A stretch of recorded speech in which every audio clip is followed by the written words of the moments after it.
Hello friends. तो आज हम लोग केमिकल काइनेटिक्स देखते हैं जल्दी से 15 मिनट के अंदर हम लोग जल्दी से इसके बारे में पढ़ेंगे और सारे क्वेश्चंस को देख लेंगे।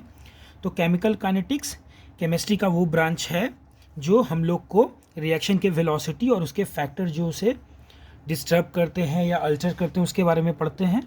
ठीक है, तो चलिए, रेट ऑफ रिएक्शन या वेलोसिटी ऑफ रिएक्शन क्या होता है? Change in concentration of reactant और product per unit time is called rate of reaction. Rate of reaction is dc by dt।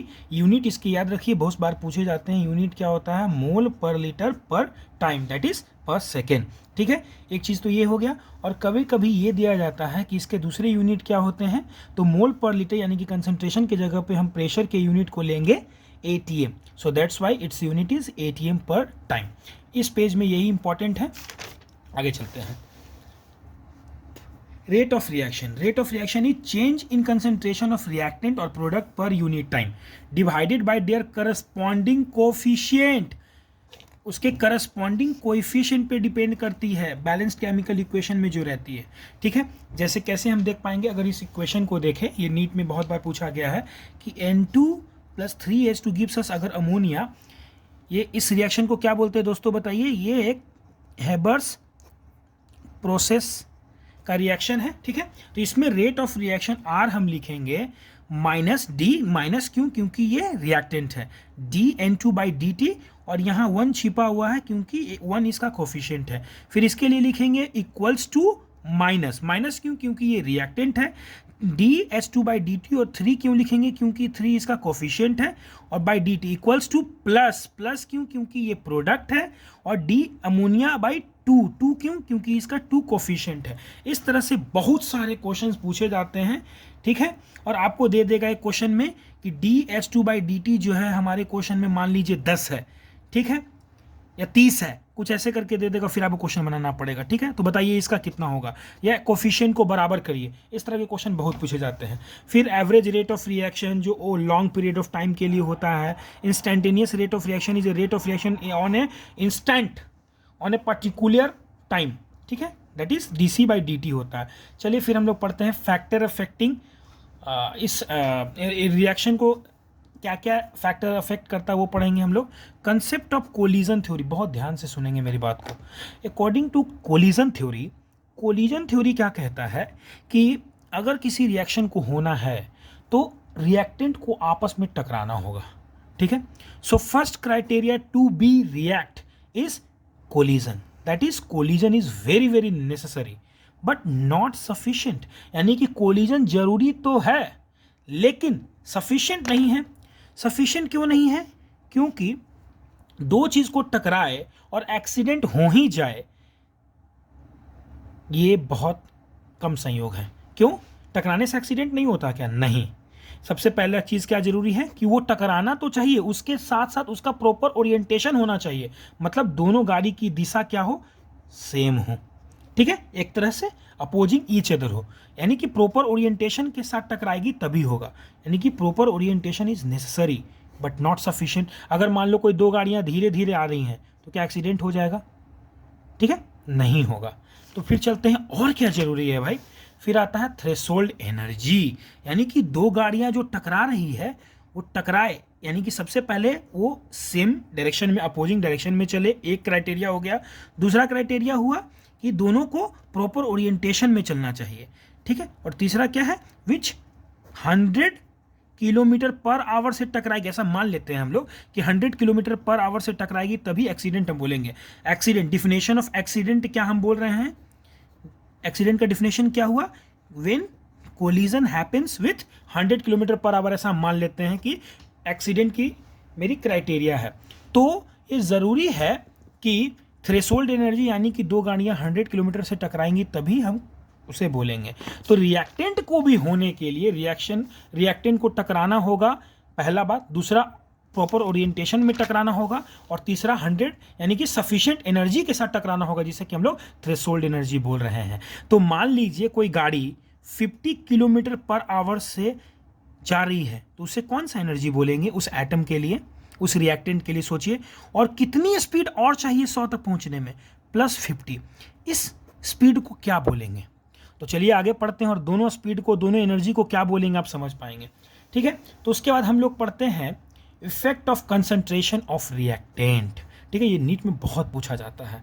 ठीक है, ये क्या बोलता है कि जो रिएक्शन को होने के लिए कोलिजन का होना, proper orientation with threshold energy के साथ साथ एक चीज़ और ज़रूरी है कि रिएक्टेंट का अमाउंट ज़्यादा हो, increase in concentration of reactant. जैसे कि आप गाड़ियों की संख्या बढ़ा देंगे तो कोलिजन होने की संख्या ज़्यादा हो जाती है, उसी तरह से रिएक्टेंट के अगर इंक्रीज में कंसंट्रेशन में इंक्रीज कर दे तो क्या होगा, कोलिजन होने का चांस बढ़ जाता है। यही बोलता है कंसंट्रेशन का इफेक्ट।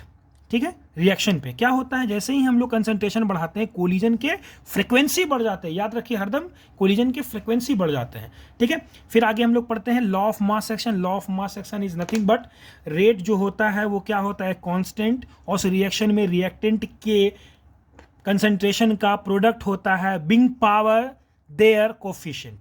ठीक है, जो पावर होगा उसका कोफिशिएंट होगा। जैसे कि ए की पावर 2 है, बी की पावर 2 है, क्यों, क्योंकि ए का कोफिशिएंट 1 और बी का 2 है।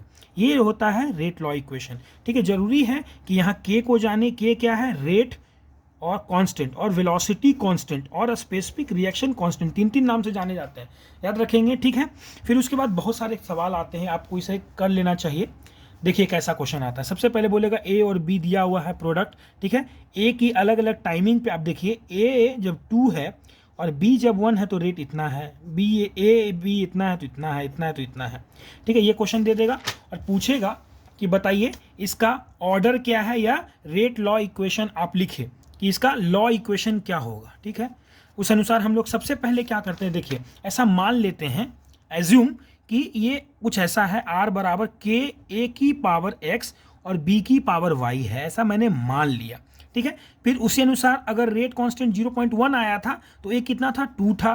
फिर 1 लेने पे ये पूरा वैल्यू हम लोग भरने लगते हैं, यहाँ से उठाते हैं एक टाइम पे कि 0.1 के लिए ए कितना है, बी कितना है, और एक्स वाई में पुट करते जाते हैं।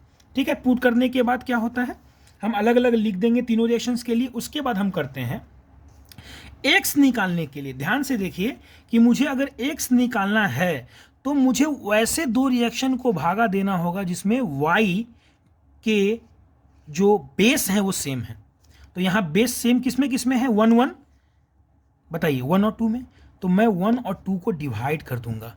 1 और 2 को डिवाइड करने के बाद क्या होगा कि इन जब 1 2 को डिवाइड करूंगा तो इधर वाला और इधर वाला डिवीजन में आ जाएगा। ठीक है, तो ये हो गया 1/2 देख रहे हैं, 0.1 और 2 1/2 हो गया, और इधर से भी दोनों क्या हो गया, ये कैंसिल हो गया y वाला, और x वाला जो है 1/2 की पावर x, यहाँ से x कितना निकल गया, 1 निकल गया।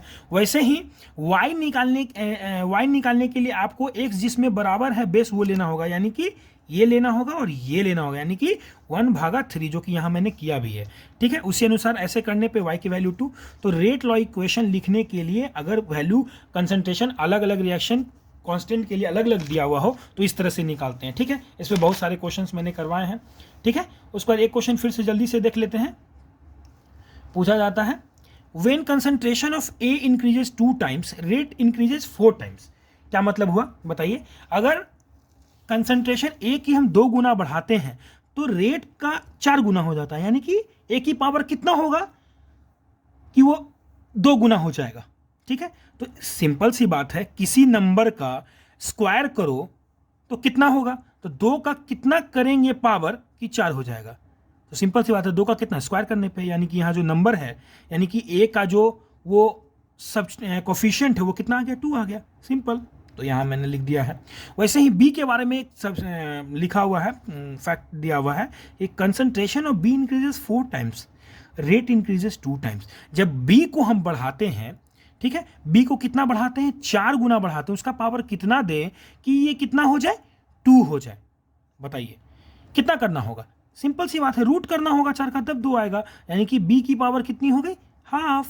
ठीक है, तो इस तरह से हम क्वेश्चन बनाते हैं।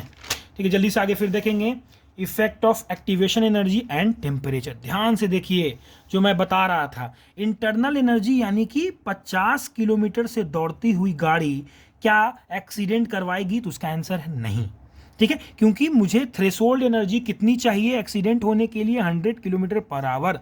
तो कितना एनर्जी और रिक्वायर्ड है, 50 किलोमीटर पर आवर।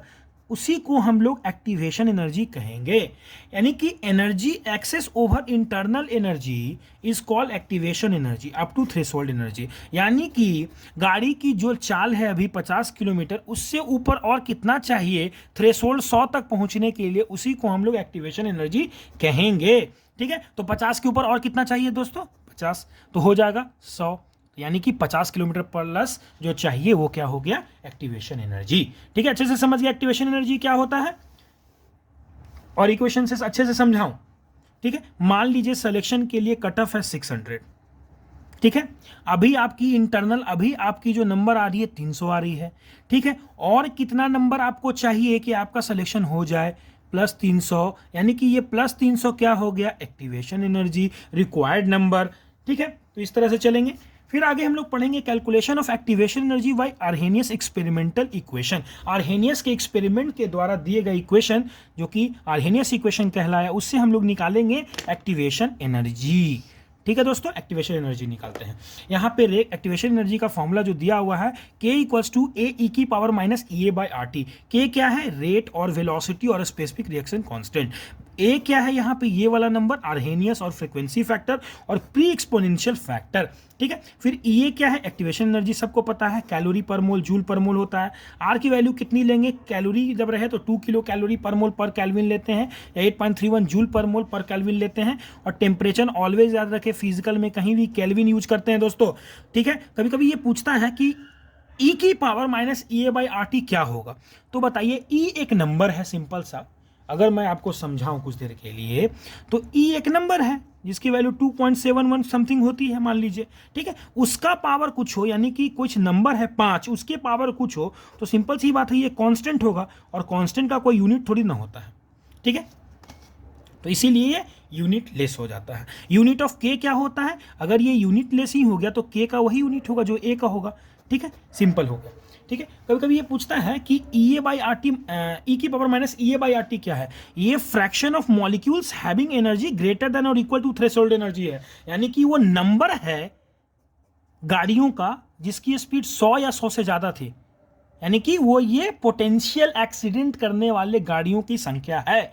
मतलब कोलिजन में कितने रिएक्टेंट एकदम प्रचुर मात्रा में तैयार है कि मैं अब प्रोडक्ट बनी जाऊंगी। ठीक है, इस तरह से।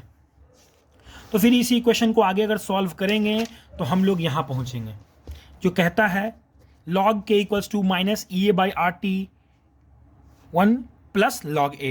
ठीक है, इसका अगर हम लोग एक ग्राफ खींचेंगे log k versus 1 by T का, तो कितना हो जाएगा? ये ऐसे ग्राफ आता है जो कि डाउनवर्ड स्लोपिंग के साथ with slope of minus EA by 2.303 R रहता है। ठीक है, ये नीट में बहुत बार क्वेश्चन पूछा गया है।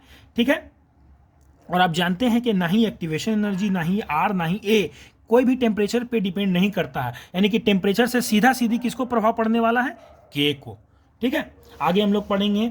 फिर देखते हैं, increase in temperature increases the value of rate constant of the reaction. ठीक है, जैसे ही हम लोग टेम्परेचर बढ़ाते हैं तो क्या होता है? ज़्यादा ऊर्जा मिलने लगती है, ज़्यादा एनर्जी मिलने लगती है उस 50 वाले को, और वो 100 पहुंचने लगता है, और रेट कांस्टेंट बढ़ने लगता है। मैक्सिमम वैल्यू K की कितनी हो सकती है? सिंपल सी बात है, कितनी होगी? जितनी A की होगी। ठीक है, फिर उसके बाद हम लोग आगे पढ़ते हैं तो हमें ये इक्वेशन मिलता है, log K2 by K1 equals to EA upon 2.303 R 1 by T1 minus 1 by T2, है कि नहीं? फिर उसके बाद हम लोग at low temperature effect of the temperature is greater and on higher value of activation energy effect of temperature is greater. Simple. ठीक है, इस इक्वेशन को ऐसे भी लिख सकते हैं ln के फॉर्म में, ln K2 by K1 equals to EA by R bracket 1 by T1 minus 1 by T2। Very very easy equations. आप इसको बार बार लिख के पढ़िए, आपको तुरंत याद हो जाएगा, नहीं तो देखने में आपको बहुत भारी लगेगा। Lower the value of activation energy higher is the value of rate of constant of reaction. फिर आता है टेम्परेचर कोफिशिएंट टर्म। ठीक है, ये क्या बोलता है दोस्तों? ध्यान से देखिए, ratio of rate constant at two different temperature differ by 10 degree Celsius और Kelvin is called temperature coefficient.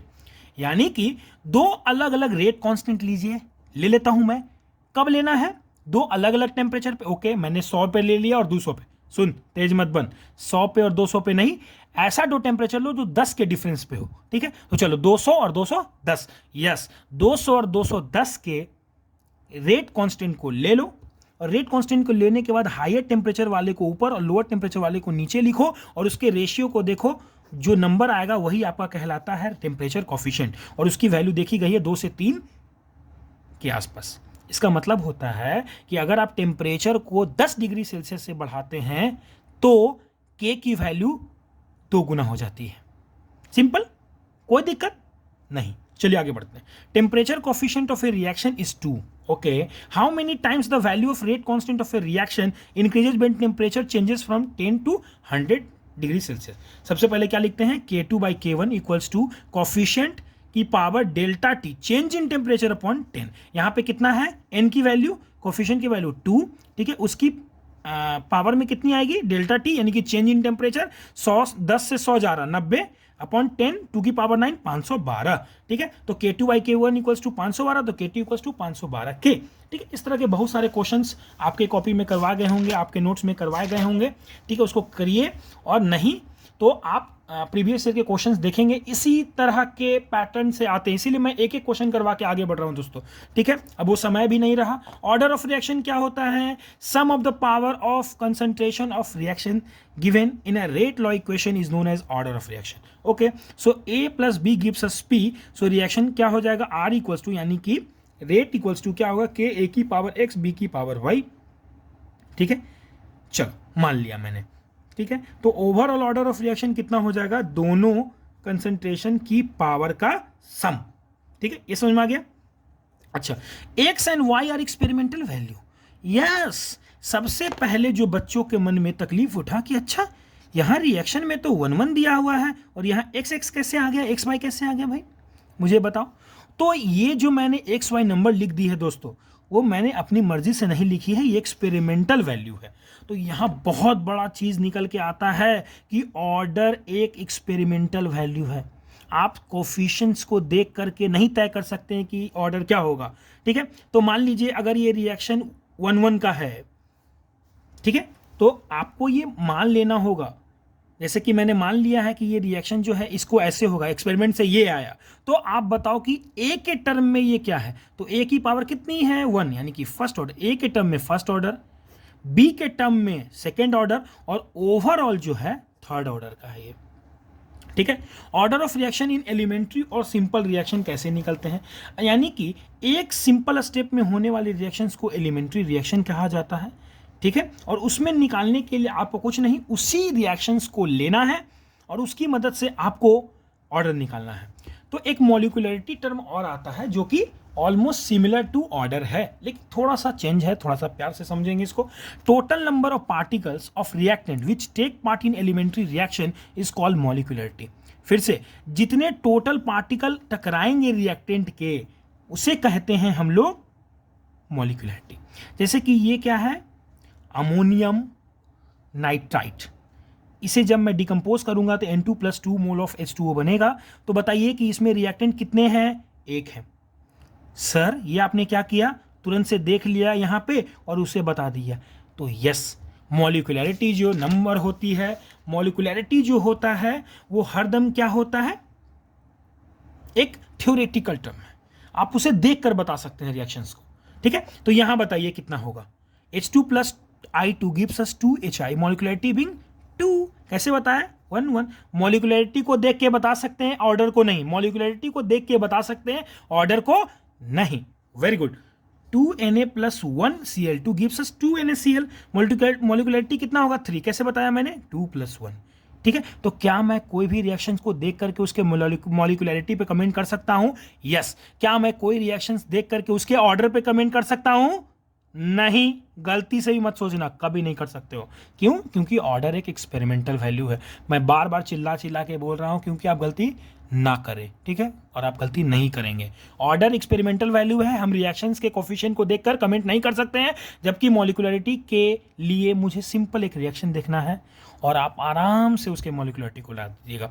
The value of molecularity is not greater than 3 से ज़्यादा नहीं होते हैं, ऑलवेज लेस देन और इक्वल टू। मॉलिक्यूलरिटी नेवर भी 0, molecularity कभी 0 नहीं हो सकता, नहीं फ्रैक्शन हो सकता, नहीं ये नेगेटिव हो सकता है। तो ये होल नंबर होता है। होल नंबर ऐसे 0 1 2 3 होते हैं, ना जाने क्यों बायोलॉजी वालों के हरदम मैथ वीक होते हैं शायद। होल नंबर 0 1 2 3 4 होता है, तो 0 नहीं है यहाँ पे बार बार लिखा हुआ, यानी कि मॉलिक्युलरिटी कितना हो सकता है, या तो 1 या तो 2 या तो 3 या तो नहीं नहीं नहीं नहीं नहीं 3 से ज़्यादा नहीं होते हैं, ठीक है, 3 होते हैं, यानी कि 1 2 3 तीन ही नंबर हो सकता है ये molecularity. In the elementary reaction generally molecularity and order are same. Elementary reaction क्या होते हैं, जो एक स्टेप में हो वैसे रिएक्शन में मॉलिक्युलरिटी और ऑर्डर सेम होते हैं, ठीक है। जैसे ऊपर तरह के आप रिएक्शन देख रहे हैं जिसमें 1 2 3 है, तो मॉलिक्युलरिटी और ऑर्डर सेम है। लेकिन if a reactant present in excess, अगर कोई रिएक्टेंट है जो एक्सेस क्वांटिटी में प्रेजेंट है, तो उसके ऑर्डर, उसका जो ऑर्डर होगा, उसके विथ रिस्पेक्ट टू जो ऑर्डर होगा वो क्या होगा, 0 होगा।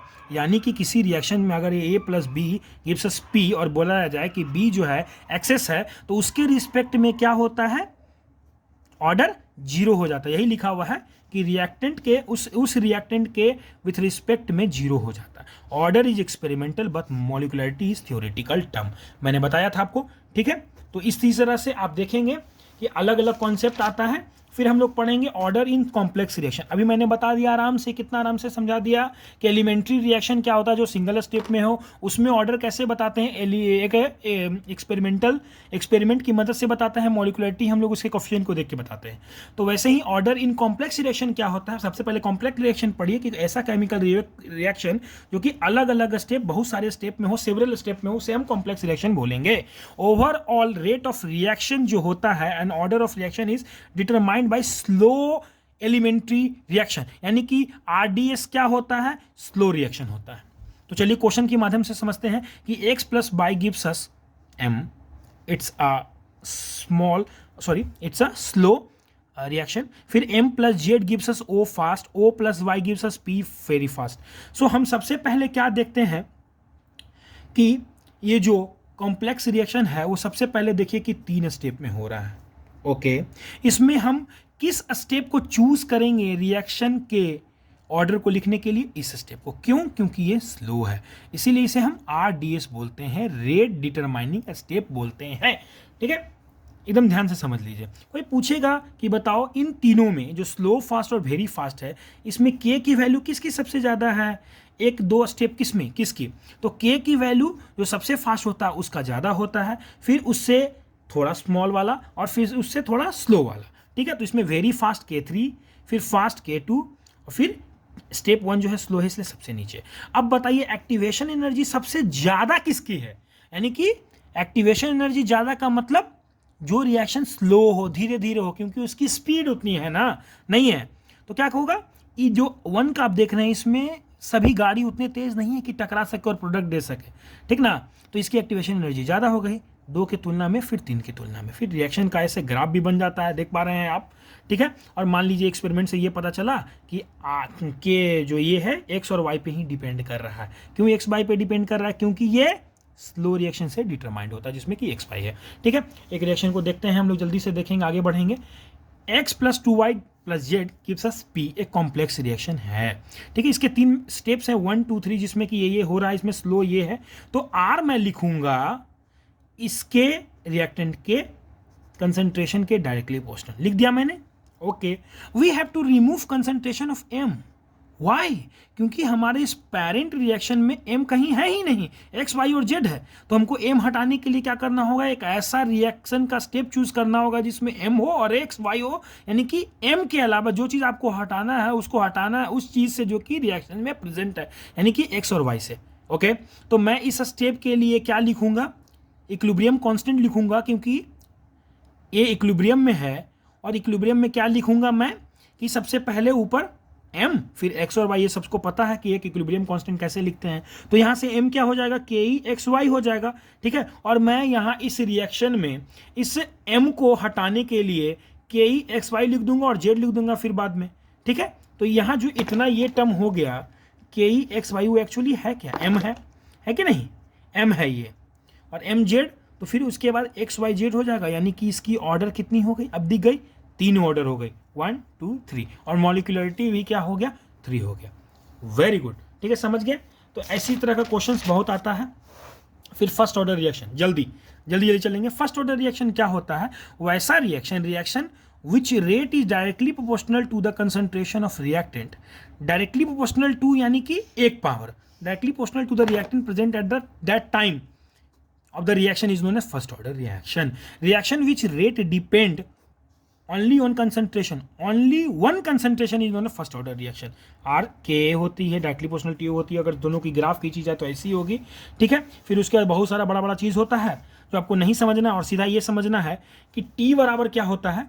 टाइम जो होता है वो 2.303 बाई के log of A upon A minus x. तो ए क्या होता है ये जान लीजिए, और एक्स क्या होता है ये जान लीजिए, ठीक है. तो ए जो होता है वो होता है T इक्वल टू 0 पे ए का कंसंट्रेशन, यानी कि रिएक्शन शुरू के समय ए कितना था ये बताइए, और एक्स क्या होता है खर्च जो उस पूरे रिएक्शन में खर्च हुआ है, ठीक है. तो ये काइनेटिक इक्वेशन ऑफ अगर फर्स्ट ऑर्डर देखें तो T बराबर बोले 2.303 बाई के log of A upon A minus. एकदम सपने में याद होना चाहिए, ये बार बार पूछेगा, इस पर बहुत क्वेश्चन आता है, बहुत ज़्यादा, कम से कम हमको लगता है 15-20 क्वेश्चन तो अभी तक आ गया होगा, ठीक है. उसके बाद हम लोग देखेंगे वही उसकी बात लिखी हुई, ए क्या है, ए माइनस एक्स क्या है. अब सबसे पहले एक्स समझे क्या है. X equals to amount of reactant used in reaction, ठीक है. और A upon A minus X क्या होता है, यूनिटलेस होता है, ठीक है. तो वहां से यूनिट ऑफ के क्या आ जाता है, टाइम पर ए, टाइम पर यानी कि पर सेकेंड, ऐसे लिखा हुआ रहेगा पर सेकेंड. पर सेकेंड सुनते ही दिमाग में बस एक ही याद होना चाहिए चीज, क्या, या तो आपको उधर हेनरी याद होना चाहिए, या नहीं तो इधर क्या याद होना चाहिए, first order reaction. First order reaction equals to पर सेकेंड फर्स्ट ऑर्डर रिएक्शन, ऐसे, ठीक है. तो के की यूनिट क्या हो जाएगी, पर सेकेंड, ठीक है. चलिए, हाफ लाइफ क्या हो जाता है फर्स्ट ऑर्डर रिएक्शन का, ln 2/k क्या हो जाता है दोस्तों, ln 2/k, ठीक है. या हाफ लाइफ 0.693/k, यानी कि ln 2 की वैल्यू कितनी होती है, 0.693 होती है. फुल लाइफ कितना होगा दोस्तों, फुल लाइफ यानी कि पूरा खत्म होने में कितना टाइम लग जाएगा, ज़्यादा नहीं, इन्फिनिटी टाइम लगेगा, जो कि अनडिफाइंड है. फिर बहुत सारे क्वेश्चंस मैंने किए हैं, आपको करने की ज़रूरत नहीं है, ये उन समय की बात है.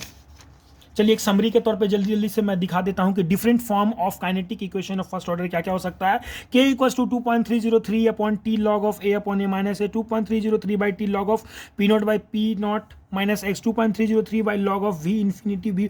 ये सब कुछ नहीं आपको पढ़ना, एकदम से पूरे यहाँ से यहाँ तक काट दीजिए. ये इंपॉर्टेंट एक रिएक्शन है, ठीक है. यानी कि फॉर्मूला है T equals to 3.32 into half life of log of A upon A minus X, ठीक है. एक क्वेश्चन यहाँ पे इंपॉर्टेंट है कि अलग अलग समय पे खर्च दिया हुआ रहे, तो k इक्वल्स टू आप लिखते हैं 2.303 by T2 minus T1 log of A minus x one upon A minus x two.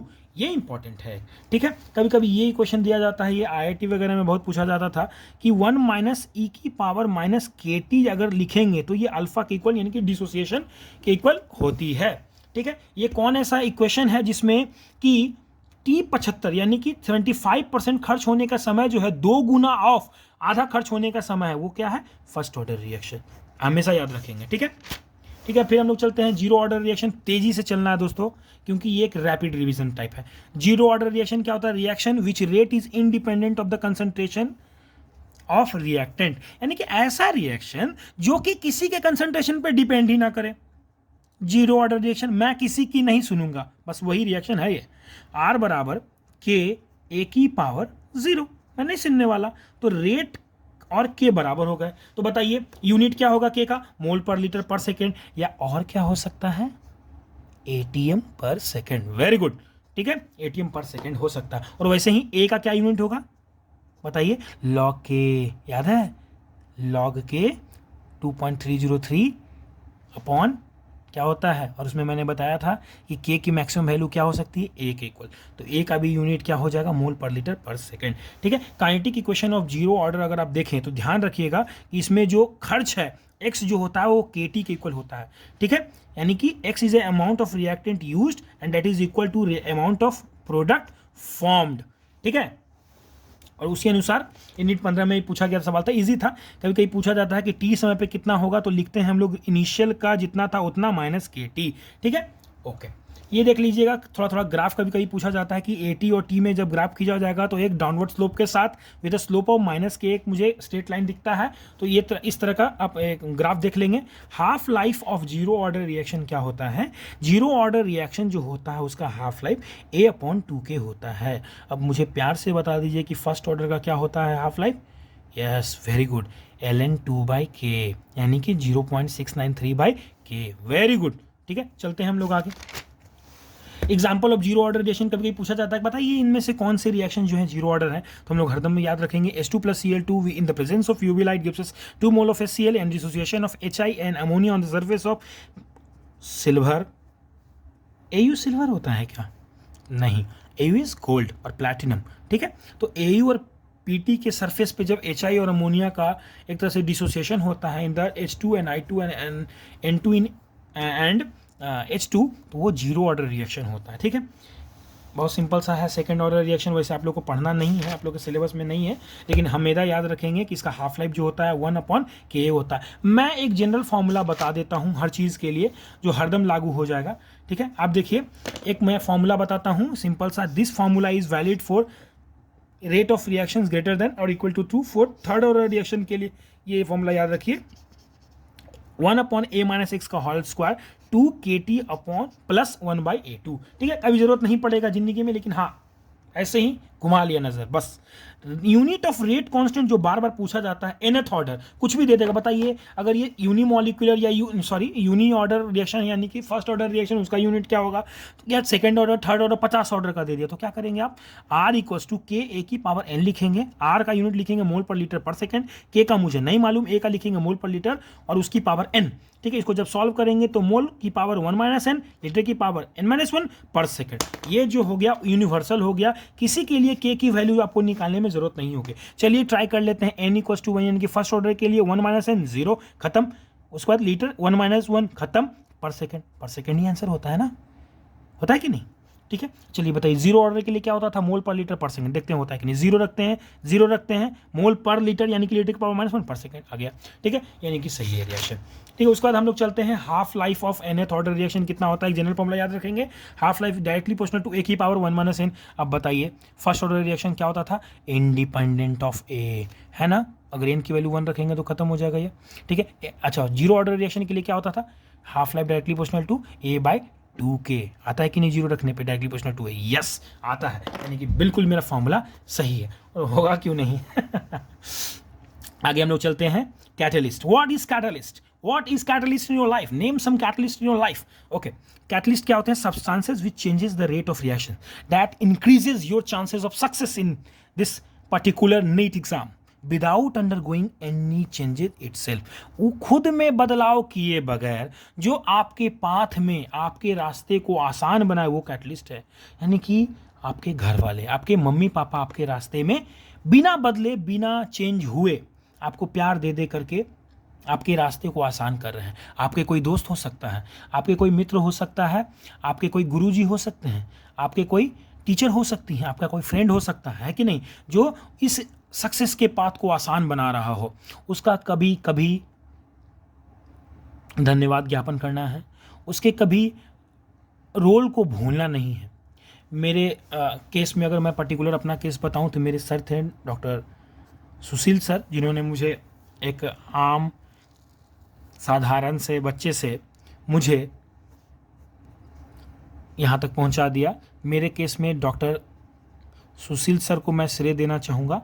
ठीक है, और इसी तरह से अपने लाइफ के कैटलिस्ट को पहचानिए और बाकी एंटी पॉइजन्स, एंटी कैटलिस्ट को दूर रखें। तो एंटी कैटलिस्ट क्या होता है हम लोग पढ़ेंगे। फिर चलते हैं। Catalyst changes the activation energy, threshold energy, height of the energy barrier graph and path of the reaction and molecules of reaction. क्या बोल दिया, नहीं समझ में आया?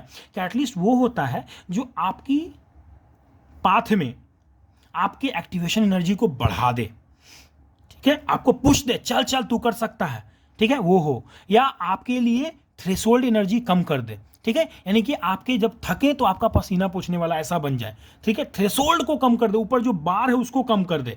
समझिए, कैटलिस्ट ऐसे ऐसे काम कर सकता है। ठीक है, तो वो क्या करता है? थ्रेशोल्ड को कम करके एक्टिवेशन एनर्जी को पुश करके कैटलिसिस करवाता है। ठीक है, कैटलिसिस इन होमोजेनियस रिएक्शंस भी होते हैं in the presence of NO gas और PT। आप देखते होंगे बहुत सारे ऐसे रहते हैं कैटलिसिस। ठीक है, तो इस तरह से बहुत सारा ये है। और उसके बाद हम लोग पढ़ते हैं कि क्या ऑटो कैटलिस्ट क्या होता है। ये हम लोग के ज़माने में पूछा जाता था। कोई रिएक्शंस में क्या होता है, जैसे कि MnO4 गिव्स अस, ये क्या है? ऑक्सलेट। ऑक्सलेट है, यस ऑक्सलेट है। ऑक्सिलेट की मदद से Mn2+ आता है और इस रिएक्शन को ये खुद बढ़ाने लगता है दोस्तों, इसीलिए ये ऑटो कैटलिस्ट कहलाएगा। ठीक है, फिर कभी कभी जीवन में क्या आते हैं, एंटी कैटलिस्ट आते हैं, इनहिबिटर्स आते हैं, पॉइजन कैटलिस्ट आते हैं। ठीक है, वो कोई आपके पीछे छुपा दोस्त ही हो सकता है दोस्तों, आप उसे जरूर पहचाने अपने जीवन में। पॉइजन कैटलिस्ट क्या होता है, substances which decreases the catalysis activity of a catalyst is called anti catalyst. ठीक है, जो आपके कैटालिसिस, जो आपके पाथ में रुकावट बन रहा हो, जो आपके पाथ में आपको प्रोडक्ट नहीं बनने दे रहा हो, नीट एस्पिरेंट को नीट एस्पिरेंट रख रहा हो, नहीं, उसे नीट एस्पिरेंट को अब मेडिको बन जाना चाहिए। ठीक है, तो आपके पाथ में जो रोक रहा है वही आपका इनहिबिटर है, वही आपका एंटी कैटलिस्ट है, वही आपका पॉइजन कैटलिस्ट है। कभी ध्यान से सोचेंगे कहीं आप खुद के एंटी कैटलिस्ट तो नहीं। ठीक है, आगे चलते हैं। बहुत आसान चीज़ है, फोटोकेमिकल रिएक्शंस का भी क्या क्या होता है, इसमें अल्ट्रावायलेट लाइट यूज होता है, ये याद रखेंगे। ठीक है, तो what is photochemical reactions, chemical reactions which takes place take up their activation energy in the form of light. वैसे रिएक्शंस जिनके एक्टिवेशन एनर्जी को फुलफिल करने के लिए लाइट जरूरी है, लाइट देने पे ही उसके एक्टिवेशन एनर्जी कम हो जाएंगे, यानी कि थ्रेशोल्ड घट जाएगा, तो आप देखिए कि उसे फोटोकेमिकल रिएक्शंस बोलेंगे। और सबसे अच्छा अगर आप कुछ लाइट दे सकते हैं तो UV light. UV light fulfil the activation threshold quickly than visible light than infrared. Okay, तो ये याद रखेंगे। फिर उसके बाद हम लोग चलते हैं, एक टर्म मत खत्म हो गया रिएक्शन। ठीक है, change in enthalpy that is delta H. ये क्या होता है, EF = EB + डेल्टा एच। क्या बोल रहा है कि ये डेल्टा एच जो है ना, वो आपके फॉरवर्ड रिएक्शन के एक्टिवेशन एनर्जी और बैकवर्ड रिएक्शन के एक्टिवेशन एनर्जी का डिफरेंस है। कितना अच्छा बात बोल दिया। अगर ये बोल रहा है कि डेल्टा एच क्या होता है, चेंज इन एंथैल्पी, जो कि कुछ और नहीं, जो कि डेल्टा एच जो है कुछ और नहीं, ये फॉरवर्ड रिएक्शन के एक्टिवेशन एनर्जी और बैकवर्ड रिएक्शन के एक्टिवेशन एनर्जी का डिफरेंस है। ठीक है, याद रखेंगे। ठीक है, और इसी के साथ खत्म हो गया, और हम लोग आगे चैप्टर अगले दिन केमिकल इक्विलिब्रियम को देखेंगे। ठीक है, तो इसी के साथ हम लोग अपने चैप्टर को रिवीजन करते हैं, और हम लोग फिर आगे पढ़ेंगे कि डेल्टा एच किस रिएक्शंस के लिए पॉजिटिव होता है, जल्दी कमेंट करके बताइए। डेल्टा एच किसके लिए नेगेटिव होता है, ये कमेंट करके बताइए। फिर बताइए कि डेल्टा एच जो है अगर नेगेटिव है तो टेम्परेचर बढ़ाने से उसकी के की वैल्यू बढ़ेगी या घटेगी। ये हम लोग पढ़ेंगे अगले चैप्टर केमिकल इक्विलिब्रियम के लिए। तब तक जुड़े रहिए। Doctor SP signing out. Thank you.